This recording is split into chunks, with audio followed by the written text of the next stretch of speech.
अस्सलामुअलैकुम student, how are you. उम्मीद है आप सब बखैरियत से होंगे। मैं अब्दुल वहाब NGS स्कूल से। आज हम इंशाल्लाह डिस्कस करेंगे कंप्यूटर को क्लास 6 के। हमारे पास आज जो चैप्टर 1 है क्लास 6 के लिए, प्राइमरी एंड सेकेंडरी मेमोरी। तो जिस तरह आपको पता है कि primary, secondary and memory, in words को तो आपने बहुत दफ़ा सुना होगा, मगर इनको सुनते ही आपके जहन में ये बात पैदा होती होगी कि प्राइमरी क्या है, सेकेंडरी क्या है, मेमोरी क्या है। तो सबसे पहले बेटा मैं आपको बताता चलूँ कि मेमोरी होता क्या है। बेटा मेमोरी वो एक प्लेस है, जगह है जहाँ पर चीज़ों को स्टोर किया जाता है। अब वो कोई भी चीज़ जगह हो सकती है। मसलन एक कॉपी पे आपने एक नंबर सेव कर दिया, आपने अपने जहन के अंदर कोई चीज़ सेव की, आपने एक पिक्चर लेकर सेव की, आपने वीडियो बनाकर सेव की। तो किसी भी तरीके से किसी चीज़ को एक जगह में सेव करना, वो जगह क्या कहलाती है? आपकी मेमोरी। मिसाल के तौर पर जब बच्चा पैदा होता है, उसको उसके पेरेंट्स कहते हैं बेटा आपका नाम अहमद है, वो बच्चा क्या करता है? उस नाम को अपने जहन के अंदर सेव करता है। जब भी कोई उसको पुकारता है, वो क्या करता है? उसको रिकॉल करके उसको जवाब देता है। इसी तरह सेम कंप्यूटर के अंदर भी बेटा मेमोरी होता है, और इस मेमोरी के दो टाइप्स होते हैं। एक टाइप्स है प्राइमरी मेमोरी, दूसरा टाइप्स है सेकेंडरी मेमोरी। तो सबसे पहले आपके जहन में ये आता होगा कि प्राइमरी मेमोरी है क्या। बेटा प्राइमरी मेमोरी के 2 से 3 नाम हैं। इसको प्राइमरी मेमोरी भी कहा जाता है, मेन मेमोरी भी कहा जाता है, प्लस इसका जो तीसरा नाम है बेटा वो है इंटरनल मेमोरी। अब इंटरनल मेमोरी क्या है बेटा? आपको ये चीज़ जहन में होगी कि कोई भी चीज़, मिसाल के तौर पर आपने कोई चीज़ अपने दिमाग के अंदर सेव की है, ये आपका मेन मेमोरी है, first place we have to store something. Primary memory क्या है? फर्स्ट प्लेस है, पहली जगह है जहाँ पर आप कोई भी चीज़ स्टोर करते हैं। मिसाल के तौर पर जिस तरह मैंने आपको पहले एक मिसाल दी है कि आपने अपने जहन के अंदर जो चीज़ सेव की है, ये आपका मेन मेमोरी है, इंटरनल मेमोरी है, और आपका ये दूसरा क्या नाम है? इसका प्राइमरी मेमोरी है। और दिमाग के अलावा आपने जितनी चीज़ें सेव की हुई हैं, किसी डेस्क के ऊपर, कॉपी में, कहीं भी, what ever you save something, ये आपका एक्सटर्नल या सेकेंडरी मेमोरी कहलाएगा। कंप्यूटर के अंदर इस तरह प्राइमरी मेमोरी के 2 टाइप होते हैं, एक रैम होता है, एक रोम होता है।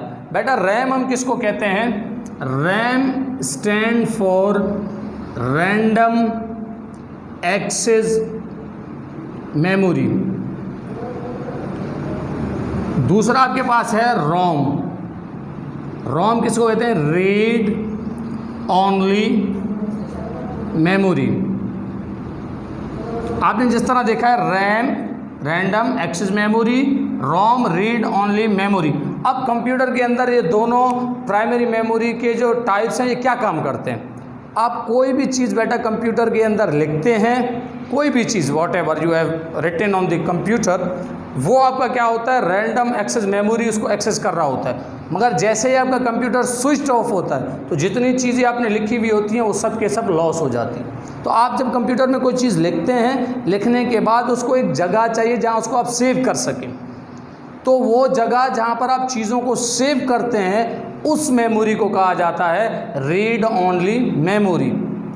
तो इसी तरह जब आप कंप्यूटर में कोई चीज़ लिखें, लिखने के बाद जब आप उसको सेव करें, सेव करने के बाद आपका कंप्यूटर स्विच ऑफ हो जाए, आप जब दोबारा उसको ऑन करते हैं, फिर आप जब उसको सर्च करते हैं, तो वो वहाँ से जो कंप्यूटर के मेमोरी से उठाकर आपको इन्फॉर्मेशन देता है, वो होता है रैंडम एक्सेस मेमोरी। मसलन आपने कोई चीज़ लिखा, यहाँ पर मैं लिखता हूँ कंप्यूटर, मैंने कंप्यूटर में ये चीज़ लिखी। अब अगर इसको मैंने सेव नहीं किया तो ये लॉस हो जाएगा। ये क्या हो जाएगा? लॉस हो जाएगा स्विच ऑफ होने के बाद। अब अगर इसको मुझे सेव करना है, तो मुझे एक जगह चाहिए जहाँ पर मैं इसको क्या करूँगा? सेव करूँगा। जब इस जगह में मैंने इसको सेव किया, तो ये जगह क्या कहलाता है? ROM, read only memory, a place where you store things.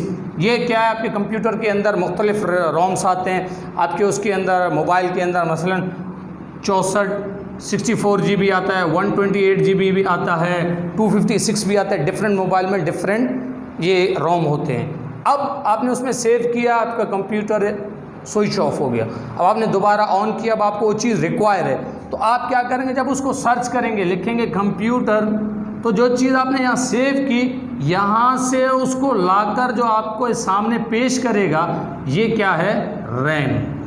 RAM का क्या काम होता है, स्टोर मेमोरी तक एक्सेस करके आपको उसको मुहैया कराना। ये किसका काम होता है, रैम का, यानी रैंडम एक्सेस मेमोरी। सिमिलरली इंसान के अंदर भी ऐसा ही होता है, इंसान कोई चीज़ सेव करता है। मसलन मैं आपके सामने अगर कलमा पढ़ूँ, ला इलाहा इल्लल्लाहु मुहम्मदुर रसूलुल्लाह, अब ये क्या है, ये कलमा मेरे दिमाग के अंदर प्राइमरी मेमोरी के अंदर क्या हुआ है, सेव हो गया है। अब जब भी कोई मुझे कहता है कि कलमा सुनाओ, तो मेरा रैम क्या करता है, उसको रोम से उठाकर मुझे लाकर सामने मेरे ज़बान पे पहुंचाता है। तो ये बात आपको क्लियर हो गई होगी कि प्राइमरी मेमोरी मेन मेमोरी है, इस तरह इंसान का दिमाग है, आपने इसमें सेव किया, इसके बाद बाहर जितनी जगहों पर आप उसको सेव करेंगे वो एक्सटर्नल मेमोरी होगा। जिस तरह USB है, ये भी एक्सटर्नल मेमोरी है, ठीक है। जिस तरह हार्ड डिस्क है, CD है, कहीं भी आप उसको सेव करें वो एक्सटर्नल है। और प्राइमरी वो है जो मेन फर्स्ट मेमोरी है। तो कंप्यूटर में कितने मेमोरी हो गए, फर्स्ट में रैम एंड रोम। रोम वहाँ है जब आप कोई चीज़ लिखते हैं, उसको आपको सेव करना पड़ता है, उस जगह पर जो सेव होता है वो रोम होता है। फिर जब आपको दोबारा वो इन्फॉर्मेशन चाहिए होती है, तो वो आपको कौन मुहैया कराता है, वो रैम का काम होता है, जो वहाँ से उस चीज़ को उठाकर आपके सामने लाकर पहुँचा देता है। तो उम्मीद है आपको ये सारे टॉपिक समझ में आ गया होगा। इंशाअल्लाह ताला फिर भी कोई क्यूरी होगी तो इंशाअल्लाह I will tell you. Thank you, जज़ाकल्लाह।